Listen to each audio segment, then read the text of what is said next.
নমস্কার বন্ধুরা, আমার চ্যানেলে আপনাদের সবাইকে স্বাগত। আজ আমি বানাবো গোবিন্দভোগ চালের খিচুড়ি। খিচুড়ি বানানোর জন্য প্রথমেই নেব 200 গ্রাম পরিমাণ গোবিন্দভোগ চাল এবং 200 গ্রাম পরিমাণ মুগের ডাল। এছাড়া বাড়িতে আর যে সমস্ত সবজি থাকে সেই সমস্ত সবজিগুলি একটু ডুমো ডুমো করে কেটে নেব। এরপর একটা বড় হাঁড়িতে বেশ কিছুটা জল গরম করতে দেব। জল গরম হয়ে গেলে তার মধ্যে আমরা দেব ধুয়ে রাখা চাল এবং ডাল, এবং সেটা দিয়ে আমরা সিদ্ধ করতে বসিয়ে দেব। চাল ও ডাল সিদ্ধ করার সময় তার মধ্যে দিয়ে দেবো সামান্য পরিমাণ নুন। বর্ষার দিনে মনটা কেমন খিচুড়ি খিচুড়ি করে, আমারও অনেক দিন ধরে বেশ খিচুড়ি খেতে ইচ্ছে হচ্ছিল, তাই ভাবলাম ঝটপট বানিয়ে ফেলি গোবিন্দভোগ চালের খিচুড়ি। সমস্ত সবজিগুলোকে বড় বড় করে কেটে নিয়ে সেটাকে একটুখানি নুন হলুদ মাখিয়ে রেখে দেব।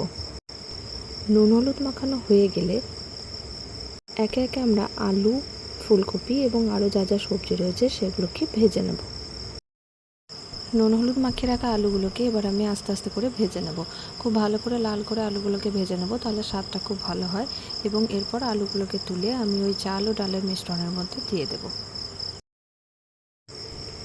আলুগুলোকে চাল এবং ডালের মধ্যে পুরোপুরি তুলে দেওয়ার পর অবশিষ্ট যে তেলটা আছে তার মধ্যে আমরা ফুলকপিগুলোকে দিয়ে ভাজতে দেব।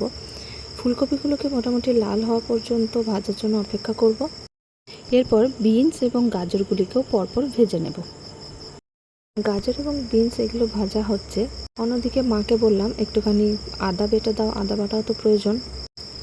ততক্ষণে আমাদের বিনসগুলো মোটামুটি ভাজা হয়ে গেছে। এবার আমরা আদাটাকে একটা পাত্রের মধ্যে নিয়ে তার মধ্যে অল্প পরিমাণ আমাদের বাড়িতে যে সমস্ত মশলাগুলো থাকে সেই মশলাগুলো একটু একটু করে মিশিয়ে নেব। যেমন এখানে অল্প করে একটুখানি জিরে গুঁড়ো, ধনে গুঁড়ো, কাশ্মীরি লঙ্কা গুঁড়ো, হলুদ গুঁড়ো নিয়ে একটা পাত্রের মধ্যে একটু ভালো করে মিশিয়ে নিয়েছি। সব রান্নার ক্ষেত্রে আমি এরকমভাবে একটা মিশ্রণ বানিয়ে নিই, এতে কি হয় বারবার হাত ধোয়ার ঝামেলা থাকে না। এরপর তেলের মধ্যে একটা টমেটোকে কেটে আমি দিয়ে অল্প করে একটুখানি ভেজে নেব।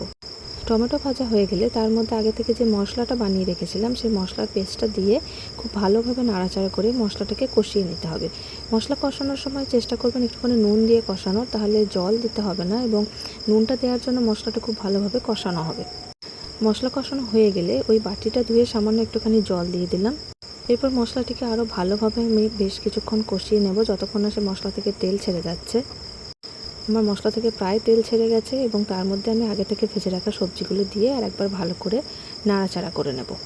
সবজিগুলো ভালোভাবে নাড়াচাড়া হয়ে গেলে সবজিগুলোকে তুলে একে একে ওই যে চাল এবং ডাল আমরা সিদ্ধ করতে দিয়েছি সেই চাল এবং ডালের মধ্যে দিয়ে সবজিগুলোকে ভালোভাবে মিশিয়ে দেব। সবজিগুলোকে খুব সুন্দরভাবে মিশিয়ে দেব। ভেজে রাখা সবজিগুলো হাঁড়ির মধ্যে দিয়ে ভালোভাবে মিশিয়ে নিয়ে তার মধ্যে একে একে স্বাদ মতো আমরা নুন এবং চিনি দিয়ে দেব। নুন, চিনি আর ভাবলাম কি একটুখানি সবজি মশলাও দিয়ে দেওয়া যাক, স্বাদটা তাহলে আরও ভালোভাবে খুলবে। যে কোনো বাজার চলতি সবজি মশলা আপনারা ব্যবহার করতে পারেন। আমি এখানে একটা এভারেস্টের সবজি মশলা আমার বাড়িতে ছিল, সেই সবজি মশলাটাই আমি ব্যবহার করেছি এবং সব কিছু দিয়ে খুব ভালোভাবে আমরা নাড়াচাড়া করে দেবো। বেশ অনেকটা রাত্রের দিকে আমি ভয়েস ওভারটা করছি, আপনারা হয়তো ঝিঝি পোকার ডাক শুনতে পাচ্ছেন। চলুন এবার যে ভাজাগুলো করব সেগুলো করে নিই।